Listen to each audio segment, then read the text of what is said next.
Total costing के questions हमने किए हैं, उन क्वेश्चंस में फिक्स कॉस्ट दी हुई होती है, जैसे fix cost 60,000, fix cost 70,000, fix cost का टोटल दिया हुआ होता है। लेकिन कुछ सवाल ऐसे आते हैं जिसमें फिक्स कॉस्ट का टोटल नहीं होता, फिक्स कॉस्ट पर यूनिट दी हुई होती, जैसे डीएम होता है, डीएल होता है, वीओएच होता है पर यूनिट, ऐसे ही फिक्स कॉस्ट भी पर यूनिट होती है सवाल। तब हम क्या करते हैं, हम फिर फिक्स, अच्छा वैसे सेल्स निकालने के लिए हम क्या करते हैं, सेलिंग प्राइस को किससे मल्टीप्लाई करते हैं, यूनिट्स सोल्ड से। डीएम को किससे मल्टीप्लाई करते हैं, प्रोडक्शन से, यूनिट प्रोड्यूस से। डीएल को किससे मल्टीप्लाई करते हैं, वीओएच को प्रोडक्शन से। एफओएच को हम मल्टीप्लाई करते हैं बजटेड यूनिट्स। अगर एफओएच होगा ना सवाल में, तो बजटेड यूनिट्स भी होंगे सवाल, जो अभी तक नहीं थे सवाल में। तो एक बजटेड यूनिट्स होंगे, बजटेड यूनिट्स को हम नॉर्मल यूनिट्स भी कहते हैं। तो नॉर्मल यूनिट्स या बजटेड यूनिट्स से मल्टीप्लाई होगा एफओएच का रेट, जब फिक्स कॉस्ट को पर यूनिट दिया हुआ होता है तो उसको वो बोलते हैं फिक्स्ड कॉस्ट पर यूनिट, या फिर एफओएच रेट। एफओएच रेट का मतलब है फिक्स कॉस्ट पर यूनिट, और जब फिक्स कॉस्ट पर यूनिट होगी, एफओएच होगा, तो वो मल्टीप्लाई होगा बजटेड यूनिट्स से। सही है? तो पहली बात, FOH rate is multiplied with budgeted units. Number 2, if fixed overhead rate, FOH, if budgeted units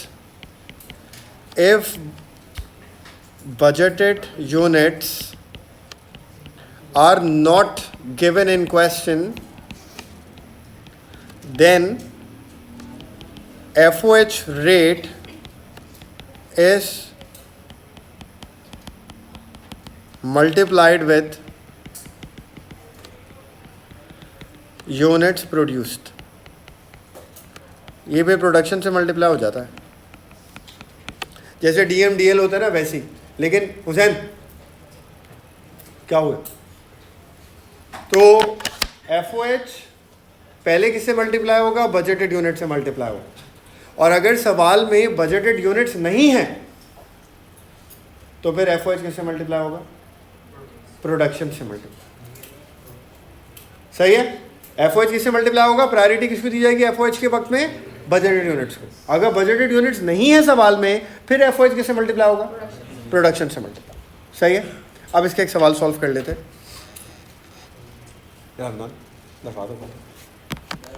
खोल दे,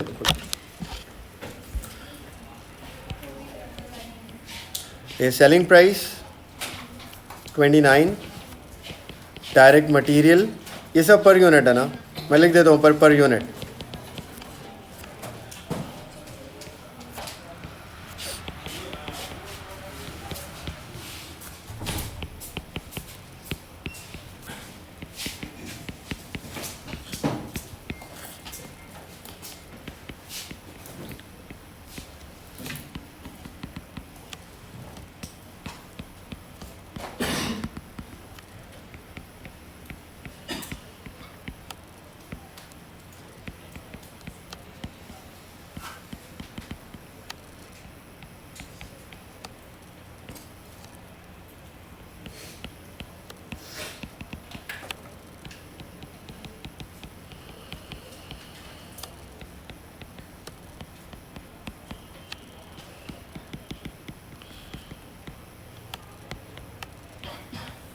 अच्छा, वो जो फॉर्मूला है ना यूनिट्स कैलकुलेट करने का, वो क्या है,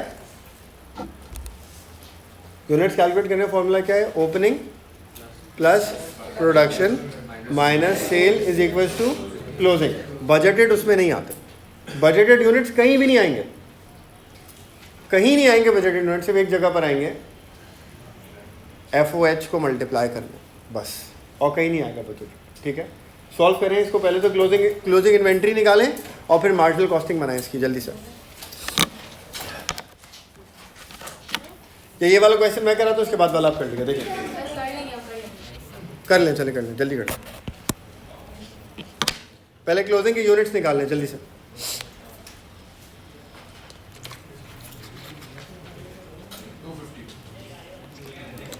ठीक है, क्लोजिंग आ रहा है 250 यूनिट्स।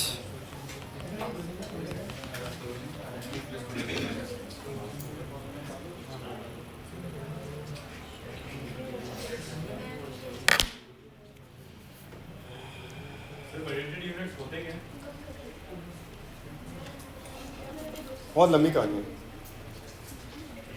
याद रख सकते हो तो बता दो। छोड़ ना यार, तू यही कर ले, छोड़ नहीं पढ़ा, नहीं याद आएगा, टाइम ज़ाया करोगे तुम अपना भी सबका भी।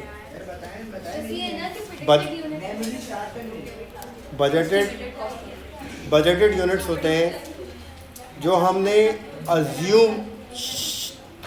हमने अज्यूम किया होता है कि इतने यूनिट्स हम बनाएंगे।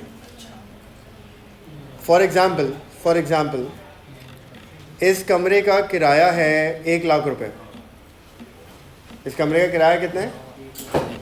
तो इसकी फ़िक्स कॉस्ट है ना 1 लाख रुपए। मुझे ये देखना है कि किराया एक स्टूडेंट पे कितना डालूं। टोटल तो 1 लाख है, एक स्टूडेंट पे किराया कितना डलेगा? तो कितना डलेगा? स्टूडेंट कितने? अच्छा, ये मैं बात कर रहा हूँ आपसे, ये क्लास स्टूडेंट सबके आने से पहले की बात कर रहा हूँ। अभी स्टूडेंट्स नहीं आए, अभी स्टार्ट नहीं हुआ कॉलेज। मैं पहले से बात कर रहा हूँ कि यार इस जगह पे किराया 1 लाख रुपए है, तो मैं एक स्टूडेंट पे कितना किराया डालूँ कि मैं उससे उतनी फ़ीस लूँ। और अभी मुझे पता ही नहीं है स्टूडेंट कितने आएंगे, तो क्या करूँ?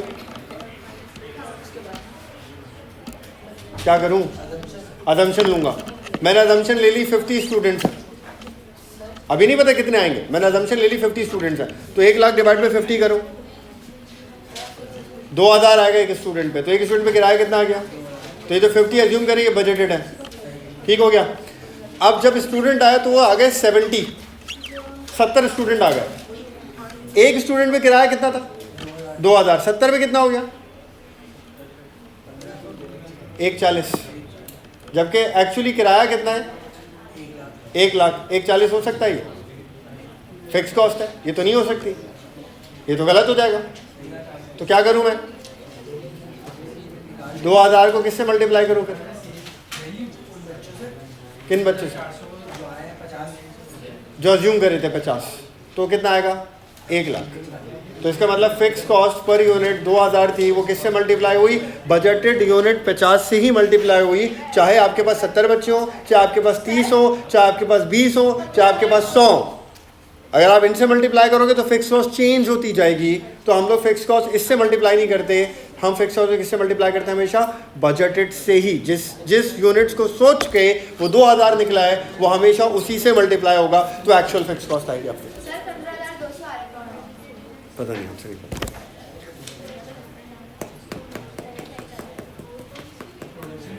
यार कर लिया सॉल्व आप लोगों ने?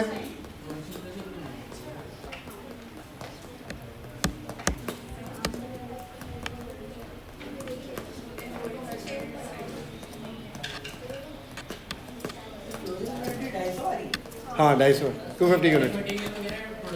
हाँ डीएम डीएल वीओएच तो प्रोडक्शन यूनिट से मल्टीप्लाई होगा।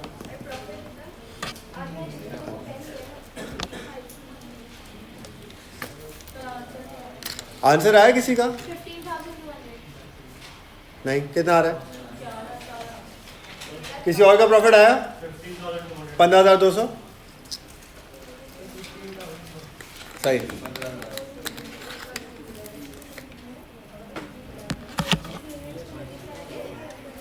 अच्छा देखिए मैं सॉल्व कर देता हूँ।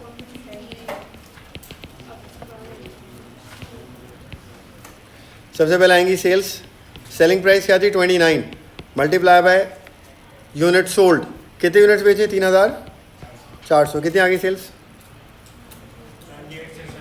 98 variable cost DM, DL, VOH. DM कितना है 9, DL, VOH. DM DL VOH किससे मल्टीप्लाई होता है? यूनिट प्रोड्यूस से। कितने प्रोड्यूस हुए? 3500, 3500, 3000, कितना कितना आ रहा है?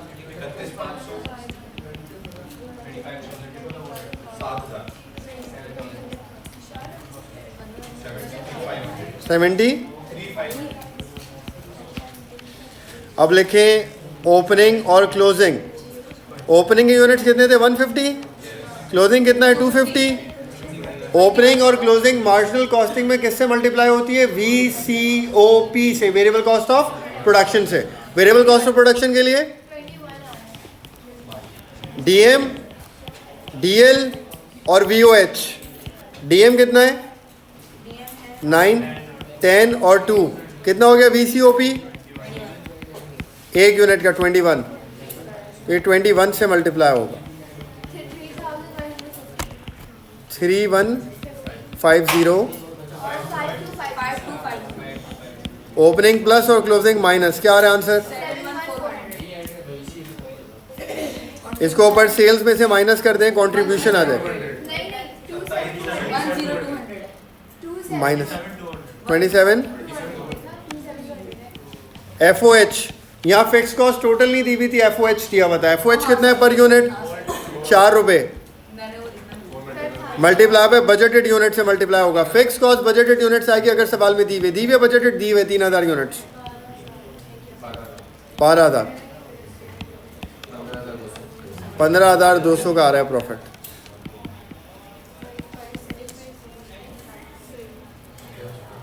तो केस नंबर 3 में मार्जिनल कॉस्टिंग के फिक्स कॉस्ट नहीं थी, फिक्स कॉस्ट पर यूनिट था, FOH था, और उसके साथ बजटेड यूनिट से उससे मल्टीप्लाई हो गया।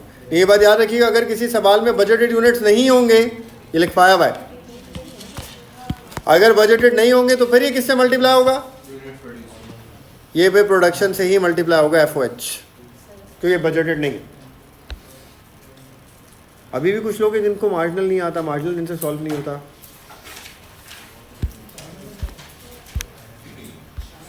बहुत हैरत की बात है वैसे। केस 4, केस 1 तो वो था जिसमें इन्वेंट्रीज नहीं थी, सिंपल प्रॉफिट निकालना था, sales minus DM, DL, VOH, contribution FOH। Case 2 में क्या हुआ? ओपनिंग इन्वेंट्री और क्लोजिंग इन्वेंट्री आ गई।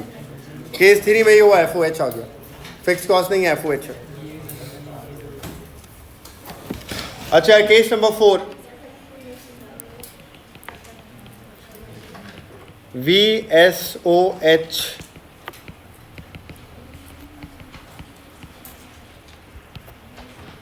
VSOH क्या होता है? VSOH होता है variable sales overhead. Variable sale overhead होता है VSOH। वेरिएबल सेल ओवरहेड क्या होता है?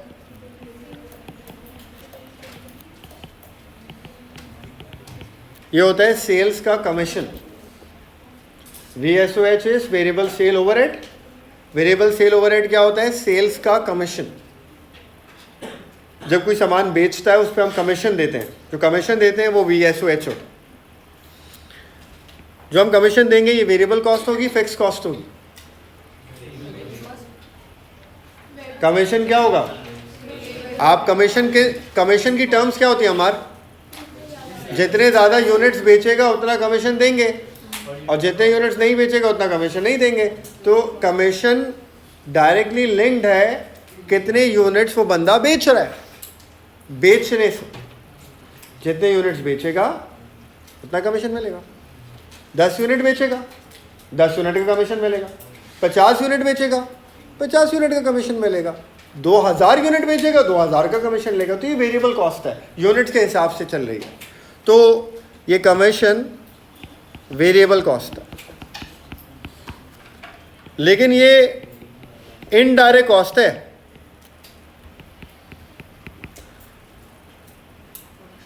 कमीशन का यूनिट के बनने से ताल्लुक नहीं है, बेचने से है। कमीशन नहीं दूंगा तो यूनिट बनेगा नहीं क्या? अगर मैं बेचने वाले बंदे को कमीशन ना दूं तो क्या यूनिट बनेगा? नहीं बनेगा, हो सकता है बिके नहीं। कमीशन आप बेचने वाले को देते हो ना। आशिर क्या कर रहे हो, क्या कर रहे हो? तो कमीशन का ताल्लुक किससे है? बेचने से, बनाने से नहीं। तो ये जो VSOH होता है, कमीशन होता है, ये इनडायरेक्ट कॉस्ट है, यानी कि इन शॉर्ट ये है एक नॉन प्रोडक्शन कॉस्ट है। वेरिएबल है ये, लेकिन ये प्रोडक्शन से रिलेटेड नहीं है, ये नॉन प्रोडक्शन है। इसका काम प्रोडक्शन का नहीं है, ये non production variable cost, NPVC, non production variable cost.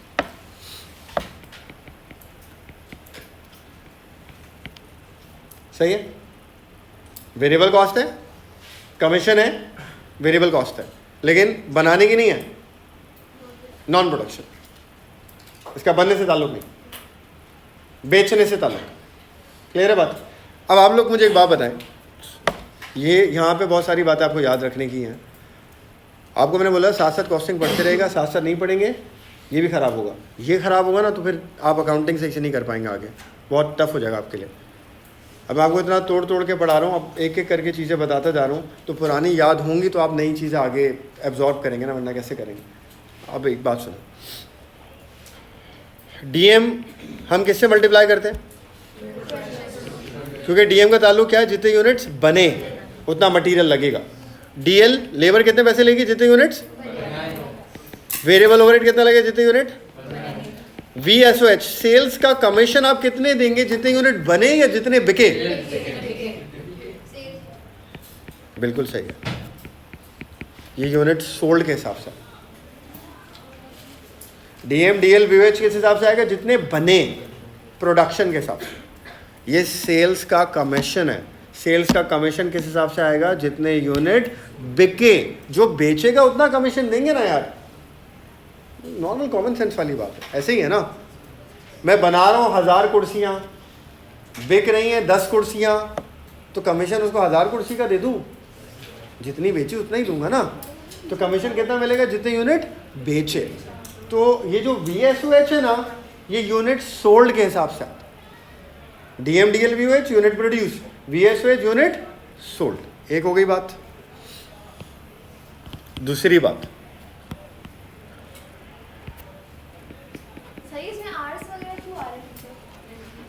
कहाँ पे? ये A2 का आएंगे, आर्ट्स आपके में भी आएंगे। While valuing inventory in marginal costing, आप किस पे वैल्यू करते हो इन्वेंट्री मार्जिनल में? मार्जिनल कॉस्टिंग में इन्वेंट्री किस चीज़ पे वैल्यू होती है? अभी तो बताया था आप लोगों को, अभी तो सॉल्व कराया है। किस पे वैल्यू होती है इन्वेंट्री? VCOP पे। मार्जिनल कॉस्टिंग में इन्वेंट्री किस पे वैल्यू होती है? VCOP में क्या क्या आता है? VCOP में क्या क्या आता है? DM DL, बिल्कुल। VSOH नहीं आता, याद रखिएगा। इन्वेंट्री को वैल्यू करते वक्त VCOP पे ही वैल्यू करें। VSOH हमें लगता है वेरिएबल कॉस्ट है वेरिएबल कॉस्ट, लेकिन ये प्रोडक्शन वाली नहीं है, नॉन प्रोडक्शन। तो जब इन्वेंट्री को वैल्यू करते हैं तो VSOH इंक्लूड नहीं करते। ये लिख भी देता हूँ, VSOH is not included when inventories are valued,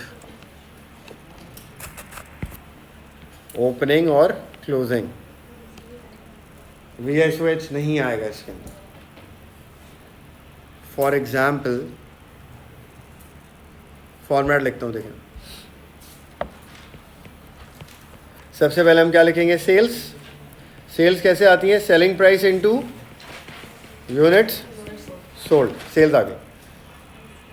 फिर हम लिखेंगे वेरिएबल कॉस्ट, इसमें क्या आएगा, डीएम, डीएल, वीओएच और वीएसओएच भी आएगा। डीएम, डीएल और वीओएच, ये तीन चीज़ें किससे मल्टीप्लाई होंगी, प्रोडक्शन से मल्टीप्लाई होंगी।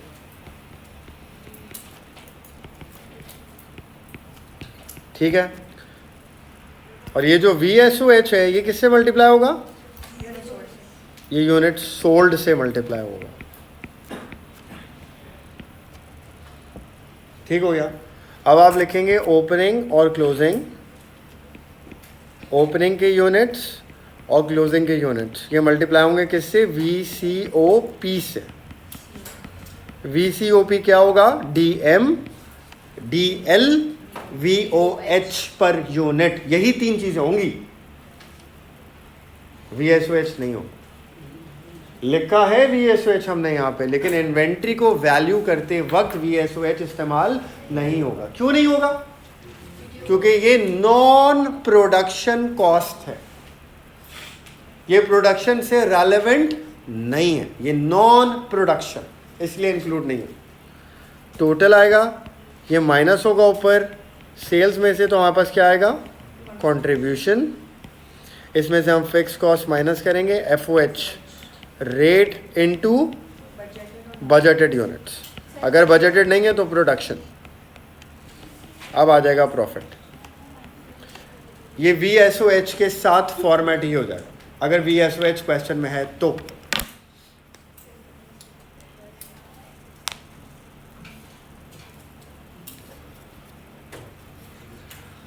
इसका क्वेश्चन सॉल्व करते हैं।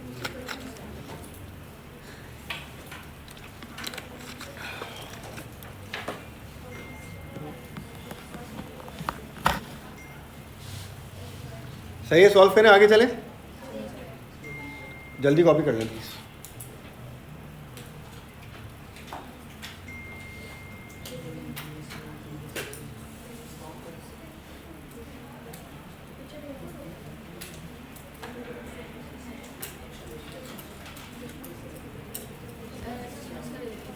हाँ, इस वीक के एंड तक आ,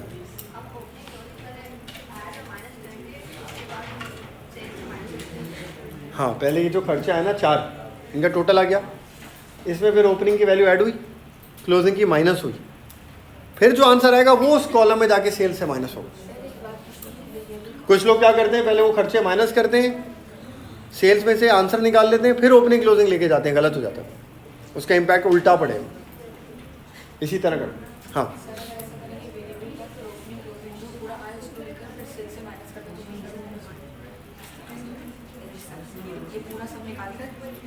हाँ ऐसे ही करना, ऐसे ही करना, ऐसे। इसका टोटल मतलब 4 का टोटल नहीं निकालना चाह रही तो हाँ। अच्छा, एक क्वेश्चन सॉल्व करें जल्दी से।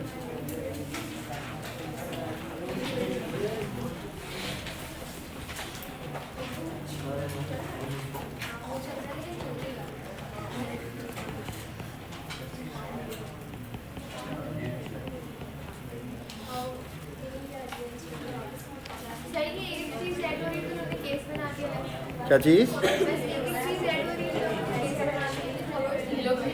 मैंने बना,